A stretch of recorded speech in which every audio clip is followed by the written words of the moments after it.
Détendez-vous, relaxez-vous avec la chronique S'ouvrir au bien-être de Florence Galbès. Florence Galbès, bonjour. Bonjour. On se retrouve à nouveau aujourd'hui et le thème aujourd'hui c'est la fibromyalgie. Alors la fibromyalgie, c'est une maladie chronique qui reste mal connue car même si les douleurs sont bien réelles, aucune lésion ni inflammation ne peut être décelée lors d'un examen médical classique. On parle de syndrome polyarthralgique idiopathique diffus. La fibromyalgie peut être isolée ou peut compliquer certaines maladies comme la polyarthrite rhumatoïde ou la spondylarthrite qui sont des maladies inflammatoires chroniques. Florence, quelles sont les causes de la fibromyalgie ? Alors actuellement, il semblerait que cette maladie soit le résultat de plusieurs facteurs comme des facteurs psychologiques ou des facteurs physiologiques comme des altérations du système endocrinien ou hormonal, des troubles du système nerveux, une anomalie du système immunitaire ou musculaire. Il y a aussi des facteurs génétiques, notamment lorsqu'il y a des cas de maladies inflammatoires ou auto-immunes dans la famille. Des facteurs environnementaux, comme un traumatisme, un événement éprouvant vécu durant l'enfance ou l'adolescence, ou encore un stress intense à l'âge adulte. Il y a aussi plusieurs facteurs aggravants, comme l'inactivité ou le surmenage, le stress, ou encore un climat froid et humide. Quels en sont les symptômes, Florence ? La fibromyalgie est principalement caractérisée par des douleurs chroniques des muscles, des articulations et des tendons le long du rachis. Cette maladie se définit par une hypersensibilité à la douleur.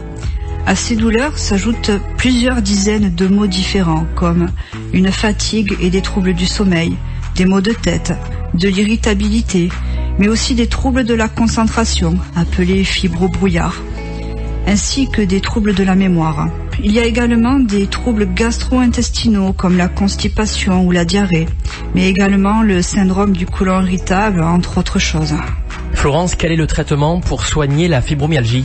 Dans un premier temps, votre médecin doit poser un diagnostic qui repose sur un interrogatoire, un examen clinique et la recherche de maladies qui pourraient ressembler à la fibromyalgie. Dans un second temps, un traitement pourrait être mis en place pour soulager les symptômes de cette maladie qui semble pour le moment incurable. Le traitement de la fibromyalgie comprend des médicaments pour lutter contre la douleur grâce aux antalgiques et dans certains cas, des antidépresseurs peuvent être prescrits pour réguler le taux de sérotonine.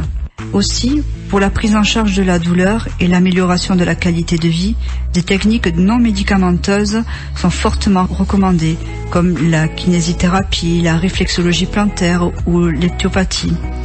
De plus, il faut pratiquer une activité physique de manière dosée et progressive, comme des étirements, du stretching, mais aussi des pratiques comme la natation, le tai chi chuan, le qigong ou encore le yoga. L'hydrothérapie en eau chaude permet d'accompagner et d'améliorer la reprise d'une activité physique. Aussi, les techniques psychocorporelles sont également vivement conseillées pour prendre en charge l'anxiété, l'hypersensibilité émotionnelle et la gestion de la douleur, comme la relaxation, la sophrologie, la respiration, la cohérence cardiaque, mais également les techniques énergétiques comme le reiki. Vu qu'il faut apprendre à vivre avec cette maladie, comment améliorer sa qualité de vie ? Alors au quotidien, les personnes atteintes de fibromyalgie doivent adapter chaque journée à leurs capacités réelles pour que la maladie ne gâche pas leur quotidien. Favoriser des aliments anti-inflammatoires comme les fruits ou les crudités ainsi que les légumes secs. Faire des cures de compléments alimentaires. Le suivi médical est très important. Le médecin traitant est là pour vous aider à mieux vivre avec cette maladie. N'oubliez pas de noter les changements constatés, qui seront des informations précieuses pour les médecins, comme la fréquence et le type des douleurs, la fatigue. Pour les personnes souffrant de fibromyalgie ou leur entourage, il est possible de se rapprocher d'associations consacrées à cette pathologie afin de trouver une écoute, un suivi ou un conseil. Voilà. Et pour les personnes qui sont concernées, je pratique un tarif préférentiel pour le Reiki qui va vous aider à soulager ces douleurs et à mieux vivre la maladie. Voilà, n'hésitez pas à me contacter. Alors justement, Florence, pour vous contacter, comment ça se passe ? Alors vous pouvez me retrouver sur mon site internet s'ouvriraubienêtre.fr ou sur Facebook Florescence s'ouvrir au bien-être.